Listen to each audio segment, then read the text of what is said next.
ஏசம் info நேயர்களுக்கு இனிய காலை நல்வாழ்த்துக்கள். 9/5/2026 மே மாதத்திலே சனிக்கிழமையான இன்றைய நாளிலே ஸ்ரீ பராபவ வருடத்திலே சித்திரை மாதம் 26ஆம் நாள் உத்தராயண புண்ணிய காலம் வசந்த ருது என்கிற இளவேநீர் காலத்திலே மேஷ மாதத்திலே கிருஷ்ணபக்ஷம் என்கிற தேய்பிரையிலே சப்தமி திதி காலை 10:40 வரை, பின்பு அஷ்டமி திதியுடன் இந்த நாள் துவங்குகிறது.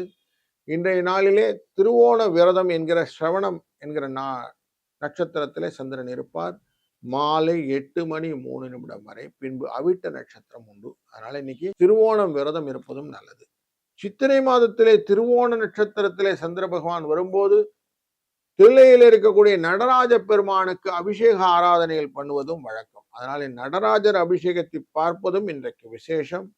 நடன கோலத்தில் இருக்கும் நடராஜரை அபிஷேகம் செய்வதனாலே பலவிதமான மனதில் இருக்கக்கூடிய குறைகளை தீர்க்கக்கூடிய வாய்ப்புகளும், திருவோண நட்சத்திரத்தில் இருப்பதனாலே அப்படியே ஆசையை அப்படியே ரியாலிட்டி கொண்டு வரக்கூடிய சூழ்நிலையும் இன்னைக்கு இருக்கு. அப்படிங்கிறதுனால இந்த நாள் இனிமையான நாள். 7லேருந்து 8 மணி வரைக்கும் காலையிலையும், 4:30லேருந்து 5:30 மணி வரைக்கும் சாயங்காலமும் நல்ல நேரம். 9:10 ராகு காலம், 1:03 யமகண்டம், 6:07 குளிகை நேரம். கிழக்கு பக்கம் செல்பவர்கள் தயிரை அருந்தி செல்வது நல்லது. மேஷ லக்னத்திலே சூரியனின் இருப்பு நாழிகை 49 வினாழிகள். 5:54 சூரியன் உதயம்.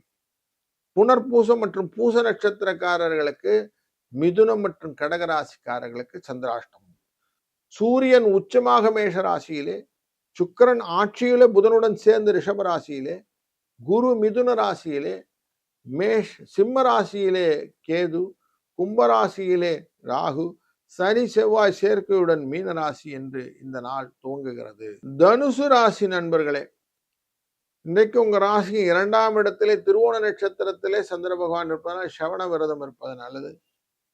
குடும்ப தன வாக்குஸ்தானத்திலே மனோகாரகன் இருப்பதனாலே குடும்பத்திலே அதிகப்படியான கவனம் வைத்துக் கொண்டு வேலை செய்வது நல்லது. 9-2 என்ற அதிர்ஷ்ட எண்ணும் இன்றைக்கு துணை நிற்கும். கூடுதல் கவனத்துடன் இன்றைக்கு காரியங்கள் செய்தீர்களா வெற்றி நிச்சயம். வாழ்க வளத்துடன்.